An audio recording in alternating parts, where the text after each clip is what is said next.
Yeah, so Boston College went 7-6 last year. A solid year from them. Bit of an interesting year quarterback-wise, which we'll get into. Thomas Castellanos started most of the year before getting benched by Grayson James towards the end of the season, and Castellanos is gone now.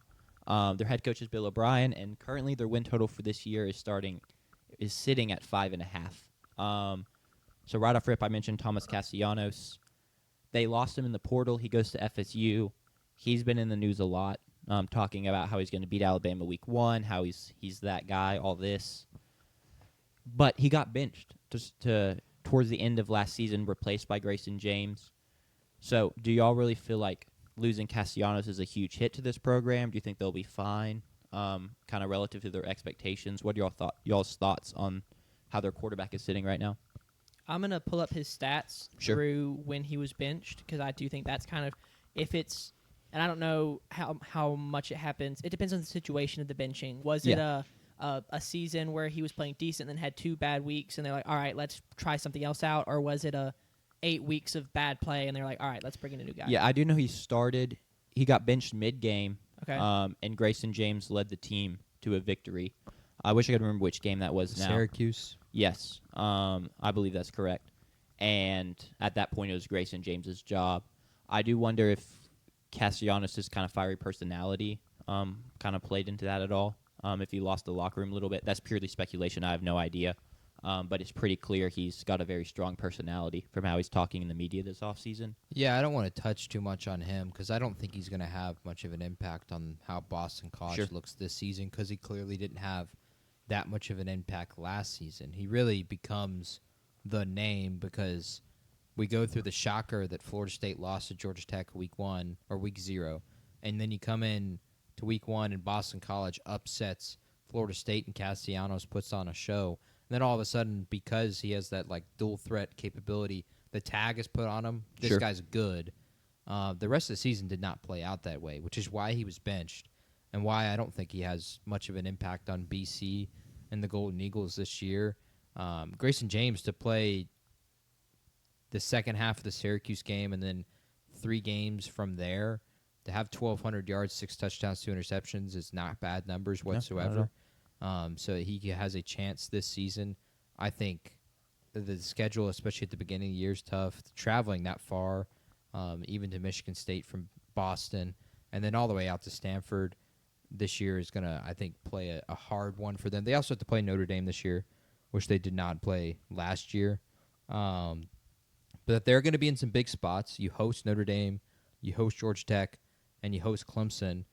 And Boston College And SMU is a fun place. It's a fun environment. I've watched Tiger games at Boston College that were primetime games, and I think they'll have a good chance for that as well this year.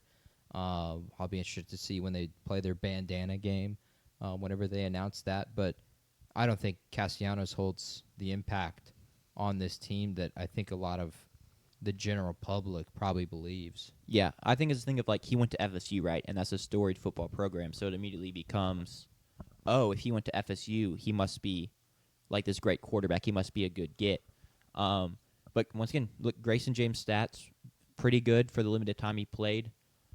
Grayson James picked up 3 ACC wins. In all of his time as a starter, Castellanos won 1, and it was the Florida State game. And we all know Florida State was not good at all last year. Not saying, Grayson James wouldn't beat Clemson or anything, but I think that alone right there shows you a lot. A couple other key players you can look out for, unless you want to.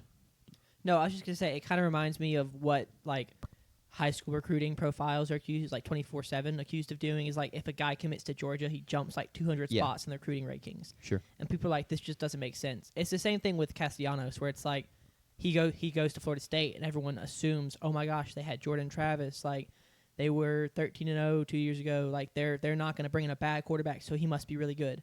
But we don't know. He could be good. We don't know. Yeah, and we'll talk about him even more when we get back to Florida State and how he looks to fit there. But a couple other key players, if you're turning on a Boston College game, guys to look out for, either star players or players that they need to play well for their success. Jude Bowery and Logan Taylor are their 2 returning pieces of the O-line that are going to be key. They're going to have to build around those guys. Lewis Bond is a wide receiver you can look for on the outside. He had a couple TDs last year and around 700 receiving yards. And then defensively, KP Price on the back end is a really good safety. He had 51 solo tackles last year and a couple picks. And then Davion Crouch is a good linebacker for them. He has 77 tackles, 2 sacks, 2 forced fumbles last year. So just a couple players. One thing I would like for them to improve on this year, as opposed to last year, they were 125th in red zone conversion rate last year. They scored on 70% of their red zone trips. Yeah, I missed out. Like, you showed me that stat, and I was like, wow, 70%, that feels like really high. And then you pointed out that that's scoring. So, like, yeah, it's not just touchdown. It's if you got in the red zone, did you come out with points? And I was like, oh, okay, no, that's definitely a lot worse. Sure. Yeah, so they would need to improve on that, which if the quarterback play improves with a full season of Grayson James, you could expect that to improve. And then the last thing I want to point out, they're starting one transfer, which in this day and age, and especially in the ACC, is pretty small, so there's a lot of continuity there. With that being said, shall we pick their over-under? I want to make one more point. Sure. Screw Bill O'Brien, dirtbag. I also just have no trust in him in building a program whatsoever. Fair. With the way he dismantled the Houston Texans, trading D-Hop for a bag of chips. And that shows what their recruiting rankings the past 4 seasons. Super uncompetitive. So screw Bill O'Brien. That's my final point. I mean, they finished in the bottom. Well, they finished bottom 3 in the recruiting rankings every year for the past 3 years. 16th in the last transfer cycle. It's just not great, for sure. Yeah, I mean, my guess is they're not giving out very competitive offers, but I can't also imagine people are in love with the idea of playing for Bill O'Brien. So who would be? Yeah, Not me. JP, can It's you, a good point. as our QB guru among the 3 of us, you want to talk about? Tucker asked, "Is there a worse coach QB fit than Castellanos and Bill O'Brien?" Bill O'Brien doesn't necessarily fit with much of any quarterbacks, but it's a great point. Bill O'Brien's known for pocket passers. He New England coordinator for a time with Tom Brady, and to have a dual threat like Castellanos is not really a good fit whatsoever.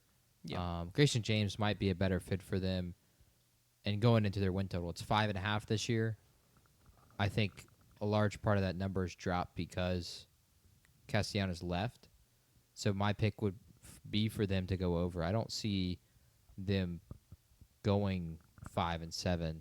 I think they've got a chance to get to 6-6. So I would take the over on the win total personally. I also would take the over. I Yeah. agree with 6-6. I think that's where I'm leaning, just looking at that schedule. It also, the back end, their home and aways sets up kind of nice because they start out with Fordham, then they go on the road twice, and they get a bye week. And then they've got only 2 more road games after that, and then they finish the season at home or on a bye for 5 straight weeks. So the schedule, the opponents are tough. They've got Georgia Tech, Notre Dame, SMU, but the timing works out well as far as homes and bye weeks. So Sure. that part of the schedule does shape up for them well, but I think they can get to 6 wins just with some of the easier opponents on that schedule, and then some of the home games they can maybe sneak out a win. Is that schedule right? How do they only get 3 ACC road games? I can double check. Maybe I've left off an Yeah, check that real quick just so we can make sure we're right. But yeah, I think 6-6 is very doable. They're pretty consistent mid in the ACC over these past couple years, and I don't expect that to really change. But I do love your Bill O'Brien hate, JP. That's a good point. Appreciate it. The schedule has them at Stanford, at Pitt. They finish at Syracuse. My Okay. apologies. There's one more road game at the end of the season. Heard. Cool. So disregard. Doesn't change my pick, but yeah, it does not change my pick. It does change my point. I take back my point. Psych. All right.